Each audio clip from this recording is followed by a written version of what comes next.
This channel does not promote any violent, harmful, or illegal activities. All content provided by this channel is meant for an educational purpose only. এই যে police প্রশাসন এত মোতায়েন, মানে অন্য সময় তো এই সব ক্ষেত্রে দেখা যায় না, এই যে এত এখন না পুলিশ এটা করছে, ভালো করছে। পুলিশের আমি বলবো সতর্ক থাকা উচিত।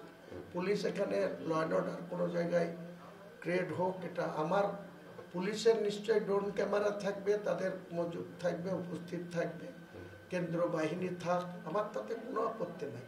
আমার নিজস্ব 10টা ড্রোন ক্যামেরা বেলডাঙ্গা থেকে রেজিনগরের এই এনএইচ তার সংলগ্ন জায়গায় থাকবে কাল সকাল থেকে। ড্রোন ক্যামেরাতে সব কে কি করছে, কে আইন ভাঙছে না, কে ওখানে করছে, কেউ ভেতরে লোক ঢুকিয়ে দিয়ে এখানে গন্ডগোল লাগান, তাকে বাড়ি থেকে ধরে নিয়ে আসবে। মানে ভেতরে লোক ঢুকি গন্ডগোল করে। হ্যাঁ, এখানে তৃণমূলের অনেক খেলা আছে।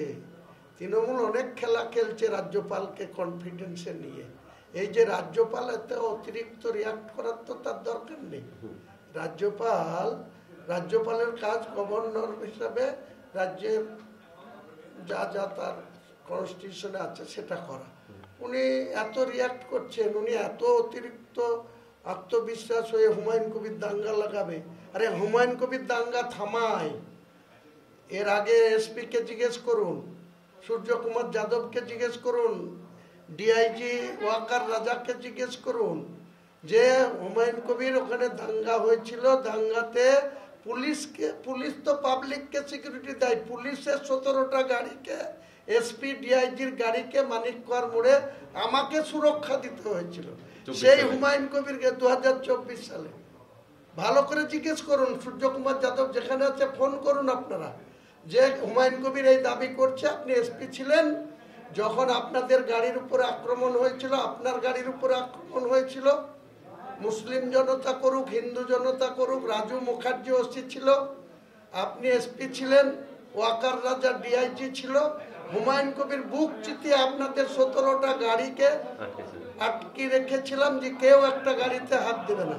আর হুমায়ুন কবিরকে ধমকাচ্ছে, চমকাচ্ছে যে হুমায়ুন কবির রাইট লাগাবে। হুমায়ুন কবির হাঙ্গামা থামায়, হুমায়ুন কবির প্রশাসনকে মদত করে। ওই রাত্রে সারা রাত্রে বিভিন্ন জায়গা থেকে পুলিশ অফিসাররা ওখানে ডিউটি ছিল, হুমায়ুন কবির সারা রাত ধরে লোক দিয়ে তাদের খাবার খাইয়েছে, কাউকে খাইয়ে বলতে নেই, খারাপ লাগে।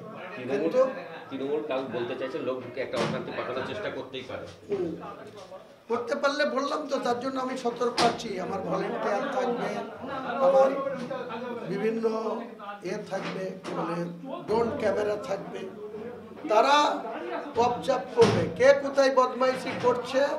কালকে কিছু বলা হবে না, কিন্তু কেউ যদি মনে করে বদমাইশি করে পার পাবে না। হুমায়ুন কবিরের সঙ্গে চ্যালেঞ্জ করলে, হুমায়ুন কবির 62 বছর বয়স হয়েছে, 20 বছর বয়স থেকে চ্যালেঞ্জ অ্যাকসেপ্ট করেই সিপিএম এর জ্যোতিবাবুর বিরুদ্ধে, বুদ্ধবাবুর প্রশাসনের বিরুদ্ধে রাজনীতি করে বড় হয়েছে। কাজে আমাকে পুলিশের ভয় দেখিয়ে লাভ নেই। বিনা কারণে আমাকে বিনা অপরাধে 25শে মার্চ 2009 আমি সহ আমার 19 জন থেকে এইভাবে অ্যারেস্ট করেছিল দুপুর 12টায়। আমাকে বহরমপুর নিয়ে যেতে রাত্রি 10টা হয়েছিল, গোটা জেলার পুলিশকে আসতে হয়েছিল। এসব আমার অতীত হয়ে গেছে। হুমায়ুন কবিরকে পাঙ্গা নেবে? হুমায়ুন কবির এখনই এসে বলুক যে হুমায়ুন কবিরকে আইসি বেলডাঙ্গা বলুক, ওসি রেজিনগরে বলুক যে আপনাকে অ্যারেস্ট করলাম। আমাকে অ্যারেস্ট ওয়ারেন্ট দেখাবে বা এফআইআর দেখাবে, কে এফআইআর করেছে, কখন এফআইআর হয়েছে, কিসের জন্য এফআইআর হয়েছে, আমি চলে যাবো নিজে থেকে। হ্যাঁ, কোনো অসুবিধা নেই, কিন্তু এর হিসাব চুকাবো ঘুরে এসে। একটা লাস্ট প্রশ্ন, আপনি কালকেই বলেছিলেন যে ইস্তফা দেবেন, সাংসদ পদ, এই বিধায়ক পদ থেকে ইস্তফা দেবেন এবং দল থেকে, সেটা কবে দেবেন? দলের কিছুতে নেই, আমি দল তো সাসপেন্ড করেছে, দলের কিছুতে নেই।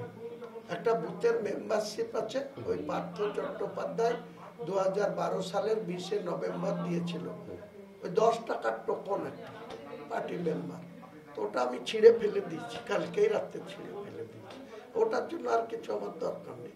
আর বিধায়ক পদ 17 তারিখে যাব, ফেব্রুয়ারি মাসের লাস্ট উইক মধ্যে ইলেকশন ডিক্লেয়ার হয়ে যাবে। তার মানে 17তম অ্যাসেম্বলির যারা যারা মেম্বার আছে সবাই কিন্তু বিজ্ঞপ্তি হওয়া বিজ্ঞপ্তি হওয়ার সঙ্গে সঙ্গে কিন্তু বিধায়ক আর কেউ থাকবে না। এটা ইলেকশনের নর্মস, এটা ইলেকশন কমিশনের যেই বিজ্ঞপ্তি হবে 18তম বিধানসভার সঙ্গে সঙ্গে সবাই বলেন। তা আমি 2.5 মাস আগে 17ই ডিসেম্বর যাব, আমার সঙ্গে 12 জন বিজেপির এমএলএ আছে আমার কমিটিতে, আমি একটা পিএলডি কমিটির চেয়ারম্যান আছি বিধানসভায়, সেই কমিটিতে আমি সহ 8 জন টিএমসির আর 12 জন বিজেপির এমএলএ আছে।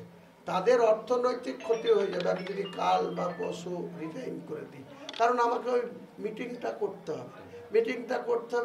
মিটিংটা করে আমি 12টা থেকে 1টায় মিটিং করব, রাজ্যপালের সাথে স্পিকার সাহেবের সাথে যোগাযোগ করব, যদি উনি নিচে থাকেন। উপরে আমার রুম নাম্বার 39A-তে মিটিং হবে, নিচে নামবো, রাজ্যপালের ঘরে যাব, 4 লাইনের পদত্যাগপত্র করে চলে আসবো। হুমায়ুন কবিরকে সব ডাঁট দেখিয়ে লাভ নেই।